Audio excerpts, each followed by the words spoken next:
नमस्कार, आप देख रहे हैं कैपिटल टीवी की स्पेशल स्टोरी। मैं हूं परवीन शेख।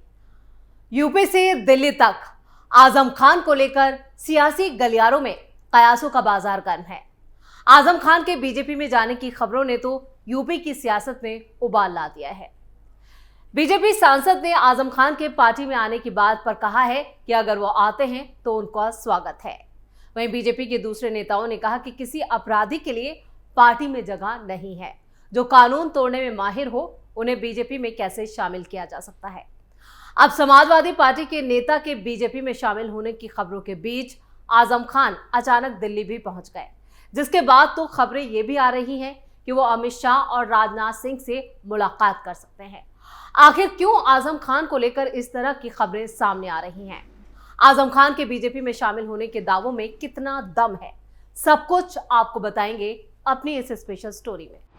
क्या शाह के संपर्क में है आजम खान? क्यों अचानक दिल्ली पहुंचे एसपी नेता? आजम खान का क्या है सियासी प्लान?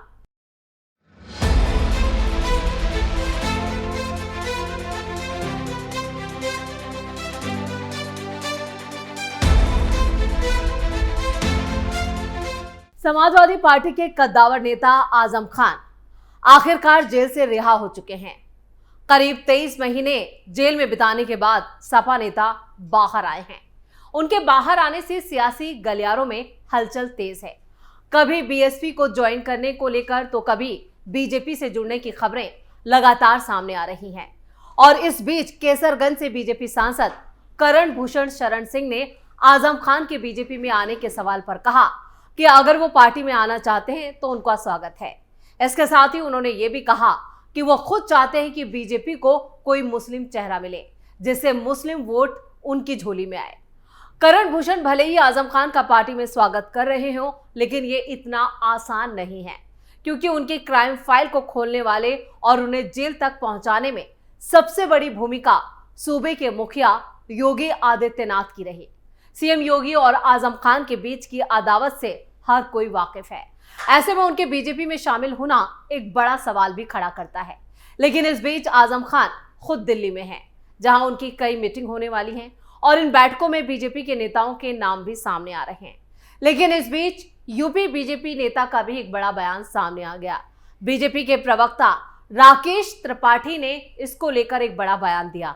उन्होंने कहा, भाजपा ने कोई प्रस्ताव नहीं रखा है। उन्होंने जिस तरह से सत्ता में रहकर कानून को तोड़ा मरोड़ा है, घोटाला किया, गरीबों की जमीनों पर कब्जा किया, तो ऐसे में भाजपा किसी भी तरह आजम खान के सामने कोई प्रस्ताव रखेगी या बातचीत करेगी, इस बात की मैं कल्पना भी नहीं कर सकता। जनता बहुत अच्छे से जानती है कि आजम खान ने क्या कुछ किया है। आज उन्हें अपने काम की सजा मिल रही है। समाजवादी पार्टी को उनसे किनारा करना चाहिए, मगर दुर्भाग्यपूर्ण है जिस तरह पार्टी साथ दे रही है। इधर बीएसपी पार्टी के साथ जुड़ने की अटकलों पर भी समाजवादी पार्टी के नेता अनुराग भदौरिया ने विराम लगाने की कोशिश की। उन्होंने कहा कि सपा नेता को अदालत से सम्मान मिला है, जिससे साफ है कि बीजेपी ने झूठे मुकदमे लगाए। जो बीजेपी प्रवक्ता आरोप लगा रहे हैं तो अदालत उन्हें रिहा कैसे करती, और अगर आरोप सही होते, सिर्फ जमानत मिलने की बात पर सपा नेता ने कहा कि बहुत सारे मुकदमों में जल्दी जमानत या रिहाई नहीं मिलती, सारी जांच करने के बाद ही जमानत दी जाती है। अदालत को भी समझ आ चुका है कि कुछ ना कुछ बात है, तब वो किसी को जमानत पर रिहा करता है। उन्होंने आगे कहा, भाजपा को सभी जानते हैं, इनका काम समाज में अफवाह फैलाना है, राजनीति करना है। इन्हें मानना चाहिए कि सत्य की जीत हुई है, इसलिए इनकी बात पर विश्वास नहीं करना चाहिए। आजम खान बीजेपी ज्वाइन नहीं कर रहे हैं, वो समाजवादी पार्टी के दमदार नेता हैं। आजम खान की रग रग में सपा दौड़ती है, वो कभी पार्टी का साथ नहीं छोड़ेंगे। अब 23 महीनों बाद आजम खान सीतापुर जेल से बाहर आए, तो ऐसे में लोग का एक ही सवाल उनसे लगातार पूछ रहे हैं। ये सवाल है, क्या आजम खान साइकिल की सवारी छोड़ हाथी पर बैठने जा रहे हैं? मतलब यही कि आजम खान समाजवादी पार्टी का दामन छोड़कर बीएसपी ज्वाइन करने जा रहे हैं, जिस पर रामपुर में आजम ने खुद ही बातों का या कहे कि उन सवालों का जवाब दिया। उन्होंने बातों ही बातों में कहा कि वो बिकाऊ माल नहीं है। आजम खान ने कहा, हमारे पास एक चरित्र नाम की चीज है। उस चरित्र का ये मतलब नहीं है कि हमारे पास कोई पद हो, लोग बस प्यार करें, इज्जत करें, हम बिकाऊ माल ना बने। हमने ये साबित कर दिया है। अब आजम खान से यहाँ पे एक और सवाल कर लिया गया, क्या जेल से बाहर आने के बाद उनकी अखिलेश यादव से भी कोई बात हुई? अब इस सवाल का जवाब खुद आजम खान ने दिया। आजम खान ने कहा, अखिलेश यादव बड़े नेता हैं, वो बड़ी पार्टी के नेता है, मेरे जैसे छोटे आदमी के बारे में उन्होंने बात की है तो मैं उनका शुक्रगुजार हूं। उनका यह बयान भी अखिलेश पर उनकी तलखी को बयां कर गया, यानी दाल में बहुत कुछ काला है। समाजवादी पार्टी के साथ आजम की दूरियां बता रही हैं कि वो बड़ा फैसला ले चुके हैं, यानी अब वो बीजेपी में भी जा सकते हैं। ये सिर्फ एक कयास और अटकलें हैं। दिल्ली में आजम की मौजूदगी के कई सियासी मायने भी निकाले जा रहे हैं। वैसे आजम की तरफ से कहा जा रहा है कि वो बीमार हैं, इसलिए दिल्ली में इलाज के लिए पहुंचे हैं। लेकिन कहते हैं ना कि धुआं वहीं उठता है जहां आग होती है। अब आजम खान बीजेपी में शामिल होते हैं, ये तो उनके समर्थकों को भी हजम नहीं होने वाला है और देखना ये भी होगा।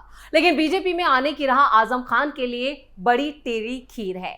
अब आजम खुद बीएसपी में जाने से इनकार कर चुके हैं और समाजवादी पार्टी में भी वो रहना चाहते हैं या नहीं, इसको लेकर भी अपने पत्ते नहीं खोल रहे। यानी बीजेपी में आने के लिए क्या है उनका प्लान, ये अभी भविष्य के गर्भ में है, बस सही वक्त का इंतजार किया जा रहा है। अब आजम खुद बीएसपी में जाने से इनकार कर चुके हैं, यानी बीजेपी में भी आने के लिए क्या कोई प्लान है, बस ये सही वक्त का इंतजार किया जा रहा है। वैसे सियासत में टाइमिंग की बड़ी अहमियत है। वैसे अब तक आजम की रिहाई को लेकर सीएम योगी का भी कोई बयान सामने नहीं आया है, जिससे उनके बीजेपी में जाने की खबरों को लेकर और बल मिल रहा है।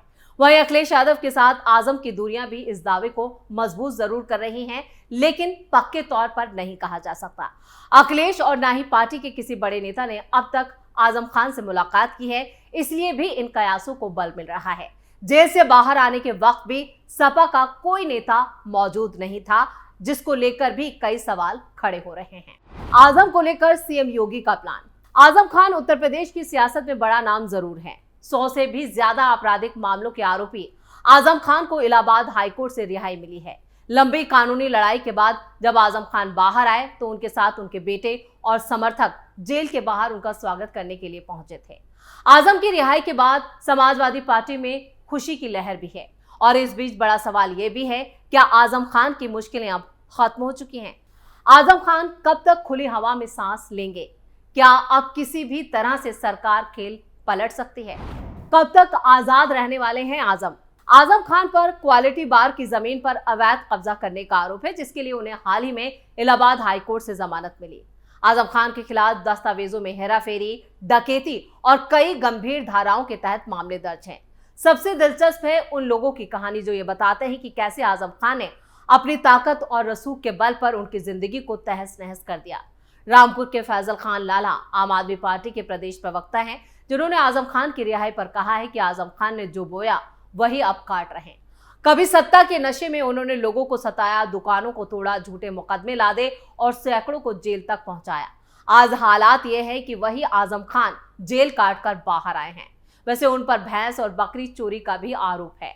इलाहाबाद हाईकोर्ट से जमानत मिलने के बाद आजम खान 23 महीने बाद सीतापुर जेल से रिहा हुए, लेकिन वो ज्यादा वक्त तक आजाद नहीं रह पाएंगे। ऐसा हम इसलिए कह रहे हैं क्योंकि कई मामलों में जल्द ही फैसला भी आने वाला है। आजम खान पर अभी 81 केस पेंडिंग। आजम खान के खिलाफ अभी 81 मामले लंबित हैं। आजम खान के खिलाफ दर्ज मामलों में से 59 मजिस्ट्रेट कोर्ट में और 19 सेशन कोर्ट में और 3 डिस्ट्रिक्ट कोर्ट में लंबित हैं। आजम खान के खिलाफ लंबित कई मामलों की सुनवाई लगभग पूरी हो चुकी है, जिसके बाद जल्दी फैसला भी सुनाया जा सकता है। उन्हें अपने बेटे अब्दुल्ला आजम के फर्जी जन्म प्रमाण पत्र से जुड़े सरकारी दस्तावेजों में हेराफेरी के मामले में 7 साल की सजा सुनाई गई। पैन कार्ड और पासपोर्ट मामलों में अदालत का फैसला जल्द ही आने वाला है। अगर दोषी पाए गए तो उसे एक और जेल की सजा यहां पर हो सकती है। आजम के खिलाफ दर्ज 104 मामलों में से 12 में उन्हें बरी कर दिया गया है, 8 मामलों में वो बरी हुए हैं और 4 में दोष सिद्ध हुए हैं।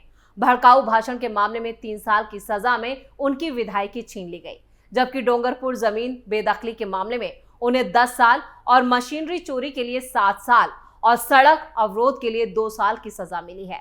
पैन कार्ड, पासपोर्ट और दूसरे धोखाधड़ी के मामलों में जल्द फैसला आने की उम्मीद है और इसी वजह से उनके जेल जाने का डर बना हुआ है। यानी आजम खान अभी खुली हवा में सांस जरूर ले रहे हैं, लेकिन वो कब तक इस बाहरी हवा या क्या खुली हवा में सांस ले पाते हैं, ये भी जल्द साबित हो जाएगा। आजम खान के सियासी प्लान को लेकर कई सवाल खड़े हो रहे हैं और इसके साथ ही अब देखना यह होगा कि ऊंट किस करवट बैठता है, वो क्या फैसला लेते हैं, ये तो वक्त के गर्भ में छिपा है। लेकिन उनके जेल जाने की संभावनाएं जो हैं वो ज्यादा मजबूत नजर आ रही हैं।